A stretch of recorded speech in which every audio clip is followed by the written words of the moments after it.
So today we have a 2006 Nissan X-Trail. It's here for a number of things, but one of the things we're going to focus on right now is a problem with the fuel gauge. It says the fuel gauge will go to full when you fill the tank, but as you drive it, it drops to around 3/4, and then it won't go down and indicate empty when it runs out of fuel. Apparently it's had the fuel tank sender replaced already, and that made no difference. Now, the check engine light is on. I don't know if it's related. He said it had something to do with an evap system code. So we're going to scan it and see what kind of codes are in the computers, and then we're going to try and diagnose this fuel gauge problem. So ran into a snag already. This Snap-on Verus did not decode the VIN. The fifth character in the VIN is a T, and there is no T. It's an X-Trail, so it's probably only sold in Canada. So unfortunately the Snap-on scan tool is geared towards the US market, and they often don't include Canadian vehicles. I don't know how close an Xterra is. Let's try that. 4-liter V6, fourth character, 1, 2, 3, 4. That's a code B. That's completely different. So let's go back and try a Murano 3.5 code A. 1, 2, 3, 4 is a B. That's no good. I don't think it'd be like a Pathfinder. Sentra, Titan's a pickup. Quest is a van. Altima, Armada, Frontier. Oh boy. Let's try the Xterra and say it's got a... and we'll see if it'll scan it anyways. Do a pre-scan and see what comes up. If it doesn't talk to it, well, it could be the wrong ID. I'll have to fire up the MaxiSys scan tool maybe. We'll pick up when this gets through the scan. So it only pulled codes from 2 computers in the vehicle, and I'm sure it's got more than that. And it pulled a P0420 for catalyst efficiency, which would typically be a failed cat, but this is I've ID'd it as a V6, and this is actually inline 4. And then the P0443 evap purge control fault, that's also current. So I decided to look on Identifix. It is a Canadian vehicle only. It does normally come with a 2.5, and you can see there is no service information in Identifix for this vehicle. So this is starting out real fun. I need schematics and I don't have them. I'm going to try using the MaxiSys scan tool and see if it has Canadian vehicles in it. So I tried a different information system, in this case all data, and this time it comes through by the looks of it. It has electrical diagrams OE. Well, that'll be part of the instrument cluster, I would think. Where's the instrument cluster? Wipers. Power, could be under powertrain management. Instrument panel, gauges, and warning lights. There's 8 diagrams in here. So I'm going to find the fuel gauge. Well, this diagram is next to useless anyways, unless they have more than one here. It shows the fuel gauge as an input to the unified meter control unit with odometer, trip meter, clock, and ambient temperature indicator. Maybe they have a better diagram. Let me go back. Now the back button's not working on here.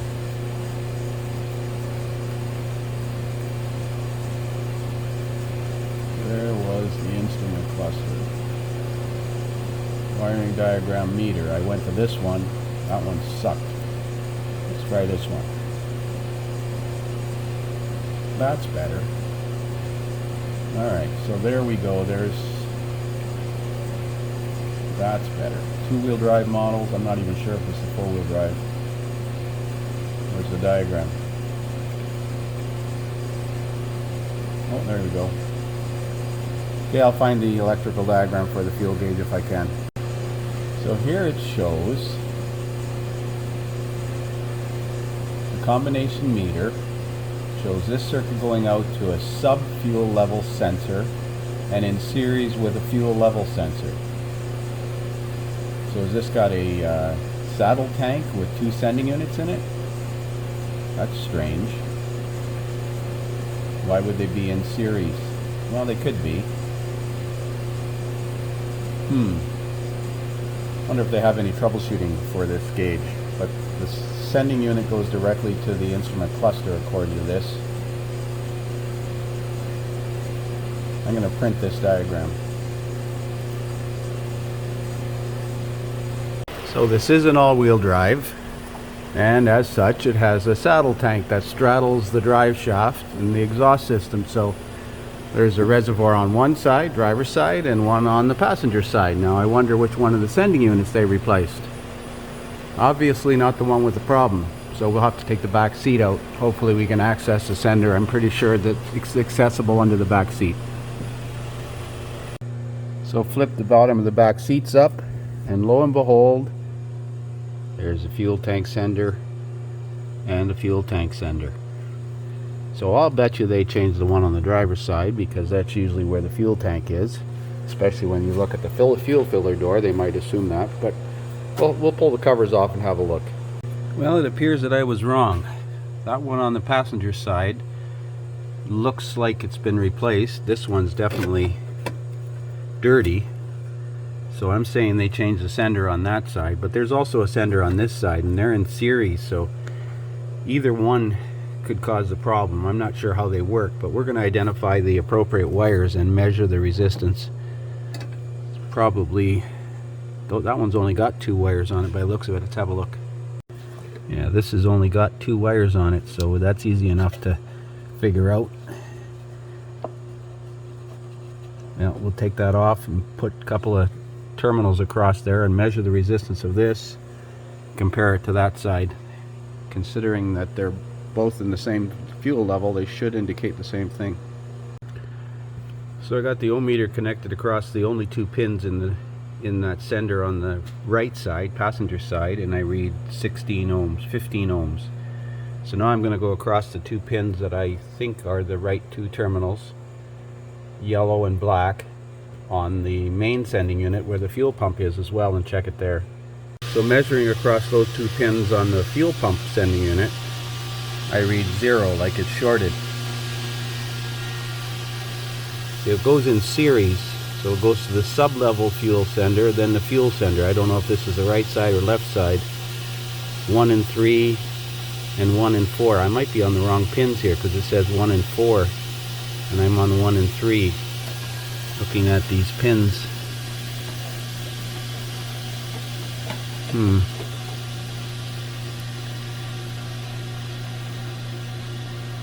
The yellow one's pin 2. 1 and 3 are black and yellow and black and white, so that might be the actual fuel pump. But the yellow, 1, 2, 3, 4, 5. And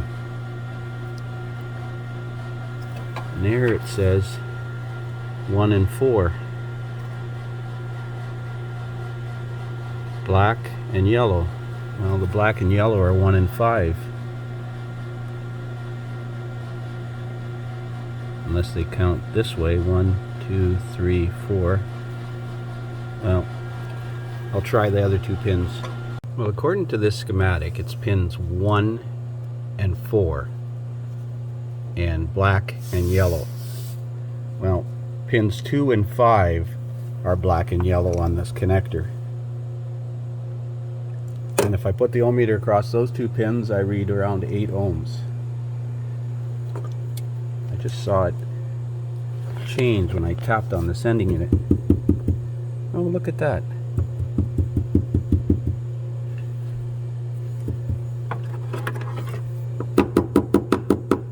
Isn't that special?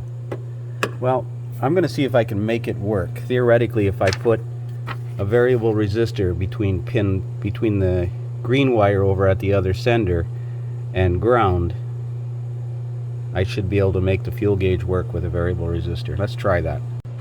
So I just wanted to qualify the ground is good in this connector. This black wire relative to the negative battery post is grounded. So we're going to go from that ground to that green wire over there and dial up about 20 ohms, turn the key on and see what the fuel gauge reads. So I got this variable resistor set at 200 ohms and the fuel gauge in the dash shows about a half a tank. Now if I turn it down, I'm going to turn it down to 100 ohms, the fuel gauge doesn't respond. It's an unrealistic rate of change. But if we cycle the key, it should read about 3/4. I'm going to go cycle the key. Okay, so watch what happens when I turn the key off and back on. Well, it's just under 3/4. So I'm going to figure out what resistance makes it read empty. But an open circuit also makes it read empty, because if I open the circuit completely, it goes to empty and the low fuel light comes on. So I'm leaning towards a failed resistor on the driver's side. I'm going to take that fuel pump out likely, but I'm going to see if I can figure out what resistance makes it read empty. So that's 300 ohms. So at 500 ohms it reads empty and the low fuel light comes on. I'm going to turn it down to about 400 and see what happens. So at roughly 375 to 400 ohms the fuel gauge will read empty. If you move the sending unit too quickly or the resistor too quickly, you need to cycle the key and turn the key on. Otherwise it'll be out of range. It'll be an unrealistic rate of change and the gauge doesn't move. So I'm going to take that fuel pump assembly out of the tank. Well, it's easy enough to take the fuel line off and the lock ring off. And I'm lifting it out, but there's a line that goes over to the other side of the tank, and I'm not sure how that's disconnected. But that has to be disconnected and left in the tank from what I can tell. I'm trying to figure out the Houdini clips on it. Well, let's see what I can do. So there's a little clip at the bottom here on the plastic pipe. You push it that way, and then the pipe assembly slides down and decouples from this nipple here, and it stays in the fuel tank. So don't forget to hook that up. That's be a transfer from the other side. So it is pins 2 and 5 on the connector, and I've got an ohm meter across it, and right now it's sitting at empty at around, it goes open at empty.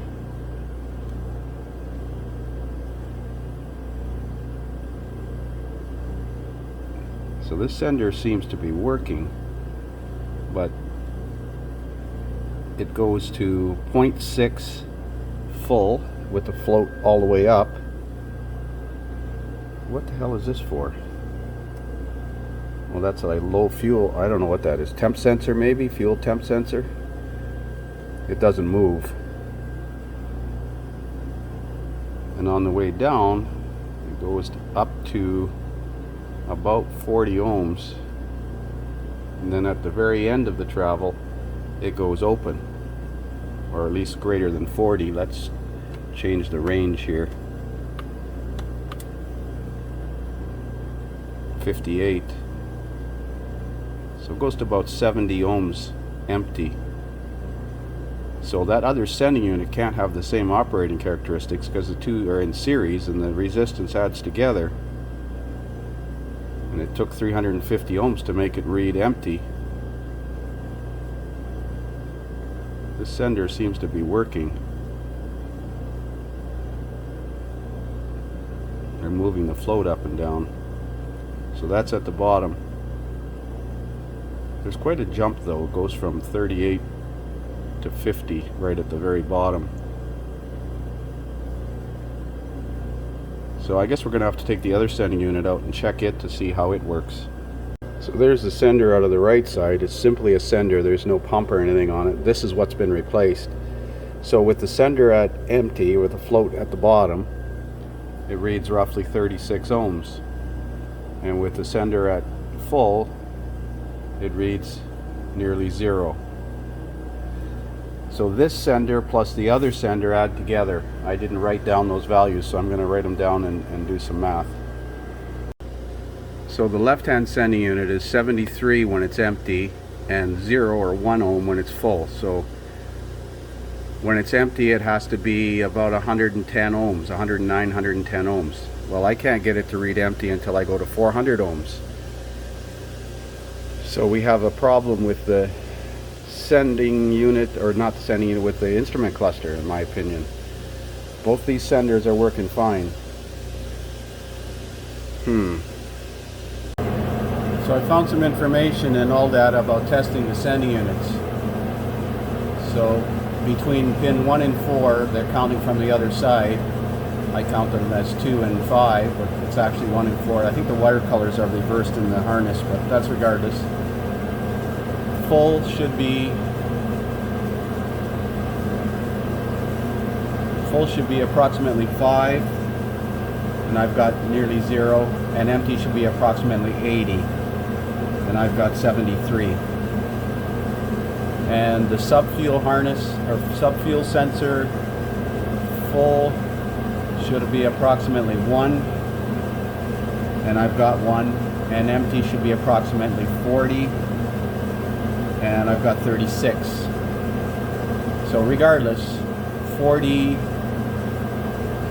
plus 80 is 120.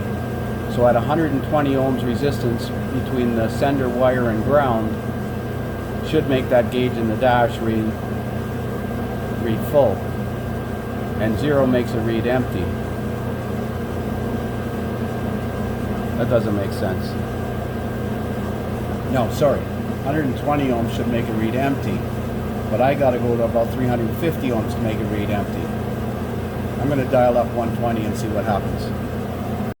So I got this variable resistor box set at about roughly 120 ohms, which according to the information should make the gauge read empty. And I'm going to go over here and turn the key on now, and we'll see what'll happen. I predict it's going to read roughly 3/4 of a tank, because it took 400 ohms to make it read empty by experimenting there. Let's turn the lights on. Turn the key on. And look at that. Just like he said, just below 3/4 of a tank. So this thing has a problem with the gauge in the dash, or the instrument cluster. I wonder if we can make it work.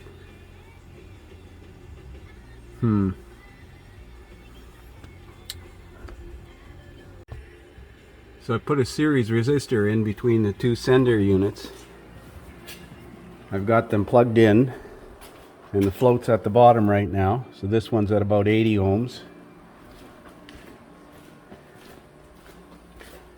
And this one's at 40 ohms, or 36 ohms. And I've added an extra about 350 ohms to the circuit, and that makes it read empty. So I'm going to see what happens now when we put this to full. So that one's full.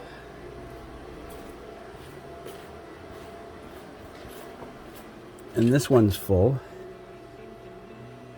And we're going to cycle the key and see if the gauge will indicate. It won't change until you cycle the key, because that is an unrealistic rate of change. Let's see what happens now.